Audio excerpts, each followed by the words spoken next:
मोम का शेर तेनालीरामा की कहानी। सालों पहले की बात है जब राजा एक दूसरे को संदेश के साथ ही कुछ पहेलियां भी भेजा करते थे। ऐसे ही किसी एक राजा का दूत सर्दियों के मौसम में एक दिन महाराज कृष्णदेवराय के दरबार में पहुंचा। वह अपने साथ पहेली के रूप में पिंजरे में कैद एक नकली शेर लेकर आया था। राजा ने पहेली के साथ एक संदेश भी भेजा था। संदेश में लिखा था कि क्या आपके राज्य में ऐसा कोई बुद्धिमान है जो पिंजरे और शेर को छुए बिना शेर को बाहर निकाल सके। अब महाराज सोच में पड़ गए कि आखिर शेर और पिंजरे को हाथ लगाए बिना भला शेर को कैसे बाहर निकाला जा सकता है।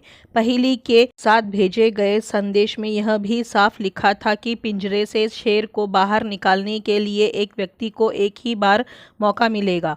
महाराज बहुत परेशान हो गए। उन्हें लगा कि यह तो बहुत कठिन है और अगर शेर को पिंजरे से बाहर नहीं निकाल पाए तो विजयनगर राज्य की बहुत बदनामी हो जाएगी। यह सब सोचते सोचते उन्होंने दरबार में उपस्थित सभी की तरफ देखते हुए पूछा, है कोई जो इस पहेली को सुलझा सके। लेकिन हर कोई इसी सोच में डूबा था कि आखिर यह संभव कैसे हो सकता है।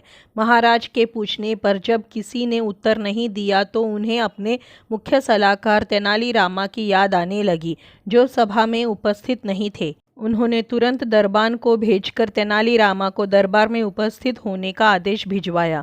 लेकिन तेनालीरामा राज्य के ही किसी काम से राज्य से बाहर गए हुए थे। रात भर महाराज इसी सोच में डूबे रहे कि आखिर पहेली को कैसे सुलझाया जाए। दूसरे दिन फिर दरबार लगा, लेकिन तेनालीरामा की कुर्सी खाली देखकर महाराज उदास हो गए। महाराज ने एक बार फिर दरबारियों से पूछा, क्या किसी के पास इस शेर को पिंजरे से बाहर निकालने की कोई तरकीब है। इतने में एक दरबारी महाराज के सामने आया और उसने शेर को पिंजरे से निकालने की कोशिश की, लेकिन वो विफल रहा। दूसरे दरबारी ने पहेली को सुलझाने के लिए एक जादूगर को बुलवाया, लेकिन वो भी विफल रहा। प्रयत्न करते करते शाम होने आई, तभी तेनालीरामा दरबार में पहुंच गए। महाराज को परेशान देखकर तेनालीरामा ने पूछा, क्या बात है सम्राट, आप इतने परेशान क्यों हैं।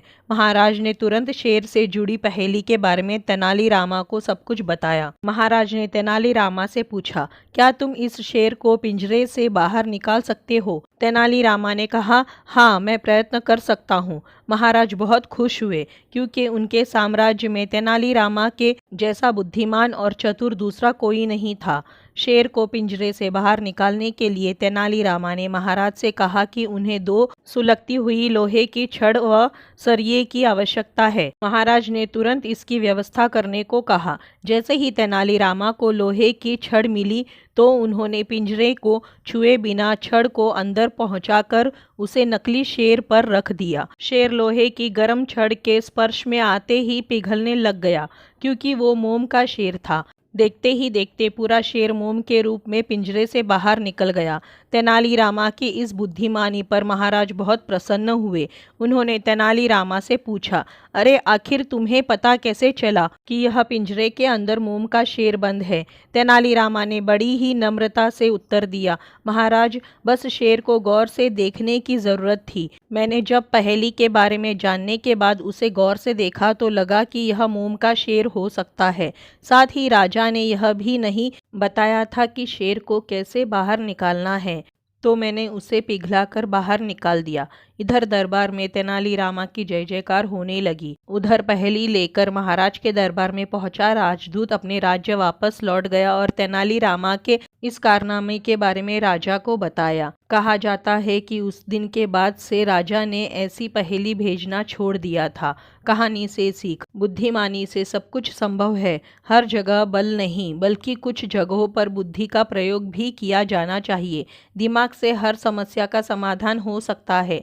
तो दोस्तों, ये थी तेनालीरामा की कहानी मोम का शेर। आपको कैसी लगी? अगर अच्छी लगी हो तो इसी तरह की कहानियों के लिए चैनल को सब्सक्राइब करें, वीडियो को लाइक करें, शेयर करें।